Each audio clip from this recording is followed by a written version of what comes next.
Bem-vindos! Que coisinhas a FIFA tem, né? Poderiam escolher outro árbitro, mas vocês lembram dessa imagem, né? Coloca o cara que protagonizou uma das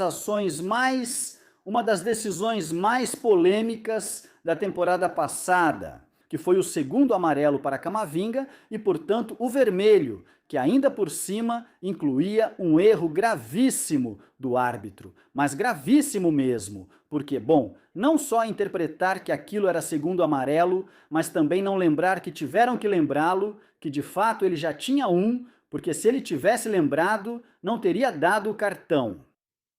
Mas enfim, daquela jogada já falamos. Agora vamos comentar o palhaçada exagerada da FIFA. Ou seja, vocês já sabem como eu sou, né? Então, para que me convidam, né? Já sabem como eu sou? Bom, então eu dobro a aposta.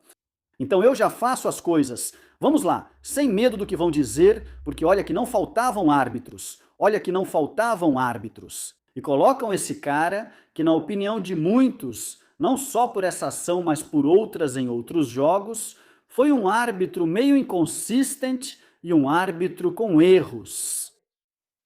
Com erros? Tem mais por aí, não sei, agora vou revisar, mas com certeza me lembro desse em específico. É verdade que também me lembro dele na final de 24, na final da Champions do Madrid. E nos saímos bem. Lá não aconteceu nada contra o Dortmund.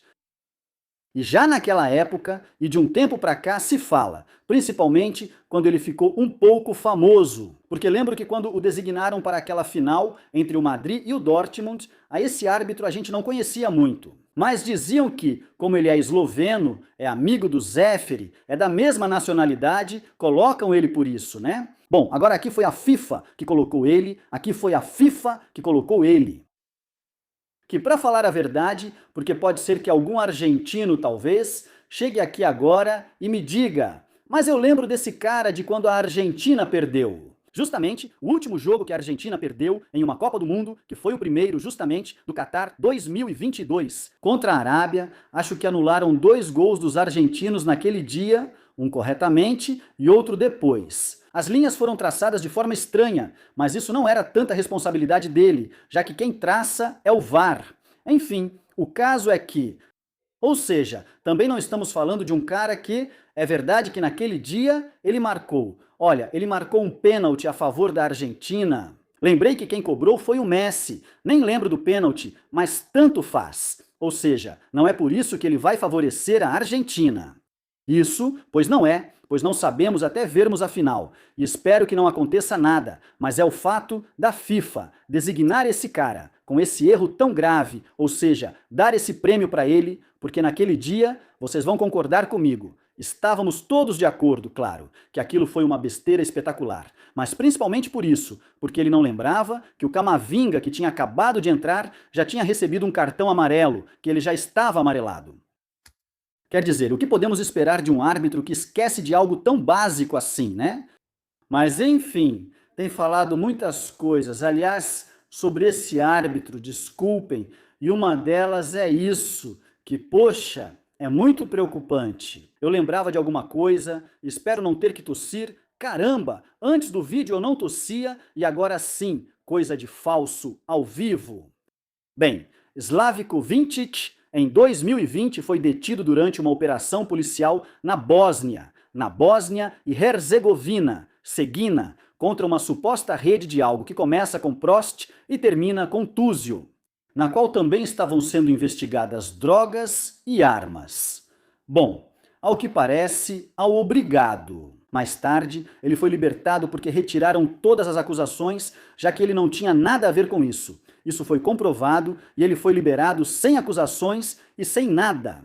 Bom, isso também precisa ser contado. Digo isso porque hoje está circulando por aí que olha a FIFA aqui em Bonn e tal. Não, não vamos por esse caminho, não vamos dizer que colocaram um cara que já foi detido por isso. Cara, ele foi detido por isso. Outra coisa é que depois ficou provado, ele foi detido, ficou provado que não tinha nada a ver.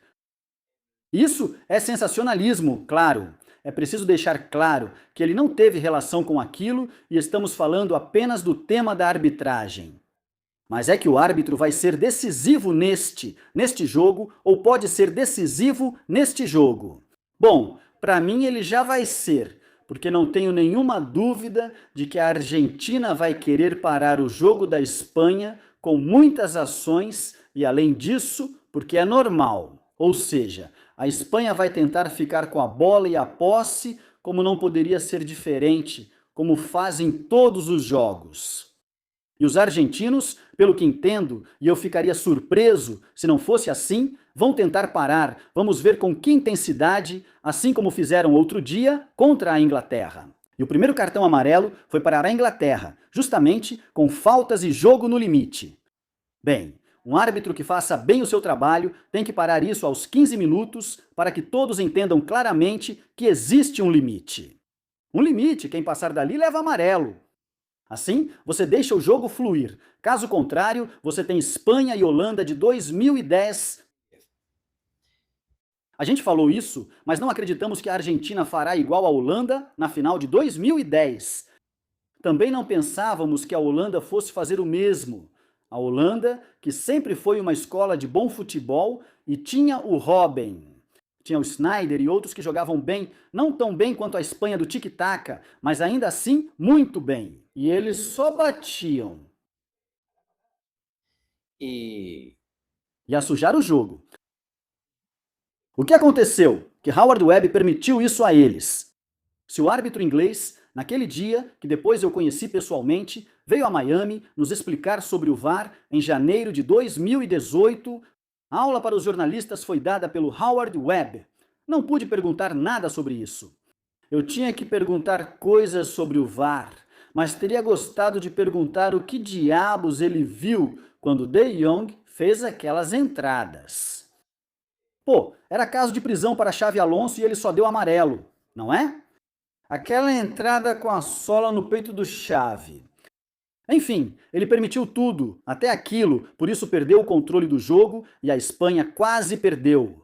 Ganhamos aos 116 com o gol do Iniesta, mas em condições normais e jogando futebol, a Espanha teria que ter vencido aquela partida tranquilamente e dentro dos 90 minutos, não é?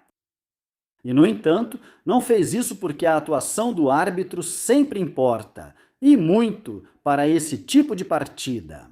Se ele permite, você está ferrado, porque vão jogar quase mais de acordo com o que o outro time faz, com o que faz o time que não quer jogar futebol. Espero que a Argentina queira jogar, mas sabe o que enfrenta, pois a França também quis e a Espanha não permitiu. E os argentinos são tremendos competindo, mas absolutamente tremendos. Olhem só essa imagem do Cuti Romero. Me chama muito a atenção porque, insisto, provavelmente são pessoas que abrem a porta, que deixam você sair antes de entrar, que são pessoas educadas.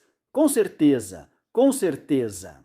Mas quando jogam futebol, talvez não todos, mas quando jogam futebol, eles se transformam de um jeito... É como se nem conhecessem quem está na frente deles, nem sabem quem é. O Cuti Romero joga no Tottenham. Ele conhecia pessoas do time inglês, assim como fez Fernandes. As comemorações como se não fossem voltar para a Inglaterra, ou seja, como se não se importassem. Eles, dentro de campo, se transformam. Esportivamente, isso é muito bom porque eles são competidores natos. E na final da Copa do Mundo, eu não tenho nenhuma dúvida de que essas pessoas, ou seja, vão deixar de ser pessoas. O jogador espanhol precisa saber disso. Não digo isso de forma tão depreciativa. Digo isso, bom, primeiro porque é verdade e segundo para destacar que justamente eles são competidores e vão para ganhar, não entendem outra coisa que não seja vencer.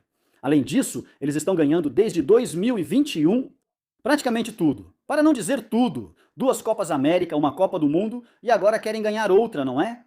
Reparem no que ele fez quando marcou o primeiro gol, ou o do Lautaro, ou o do Enzo. Já nem lembro se foi o primeiro ou o segundo. Tanto faz, eles reagem da mesma maneira. Olhem o Cuti aqui, com o Pickford, ou seja, Pickford, como diria Manolo Lama. Ele comemora o gol, mas na cara dele, o goleiro inglês até que ignora ele. Incrível! Ele comemora na frente dele e chega com Marquês Marguerite, que eu acho que é ele, né? E ainda na cara, 2 vezes até o outro sair. Então Borne chega e pergunta, mas você, o que está fazendo? Que claro, depois dizem, não, é que Bellingham com esse garoto aí, com Barco, foi muito mal. Vocês viram o que Barco fez comemorando o segundo gol da Argentina? Ao invés de comemorar com os colegas, ele prefere provocar os ingleses. É impressionante como esse pessoal compete, é impressionante. Estou vendo um monte de movimento na Europa e enitérios espanhóis dizendo, por favor, ganhem dos argentinos e tal. Não sei, talvez seja o algoritmo que me mostra isso e depois exista um movimento contrário, não sei, mas acho que é mais desse lado aqui.